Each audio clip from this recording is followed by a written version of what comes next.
Hi, in today's tutorial, I'm going to show you how to set up a Trello board. So the first thing that you need to do is simply go to Trello.com and hit the enter button. If it's your first time, of course, you'll be taken to this home page. You can click on login at the top right corner if you have an account, and if you don't, click on get Trello for free to create an account. If you have a Google, Apple, Microsoft, Slack account, if you have one of those accounts, you'll be able to create an account or even log in an account without doing the boring options, which is enter your information manually, as you can see, for creating or even logging into an account. Once you're logged in, you should find yourself here.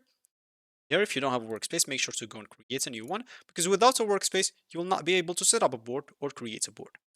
For example here, I'm just going to set up a new board. I'm just going to create a new board. First, I'll have to give it a title.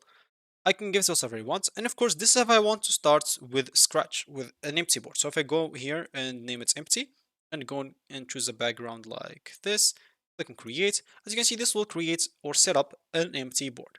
I can choose one of the template that they have. If I go and then click on create a new board and go and start with the templates. And as you can see, explore templates. So you can see all the template that they have. Here, you can go and start from one of the template that they have.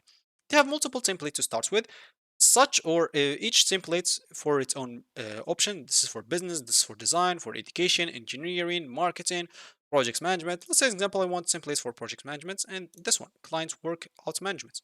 And yeah, this template is good. Use templates, and you can name it whatever you want. So for me, I'm just going to name it like board.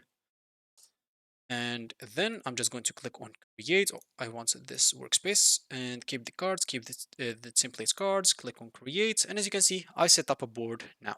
And I'll be able to add multiple stuff to it if I want to. I'll be able to change the titles, the cards, the lists, add some lists, archive or delete some lists, some cards, and you'll be able to do all the things that you want with it. So that's going to be it for me in this video. Thank you for watching and goodbye.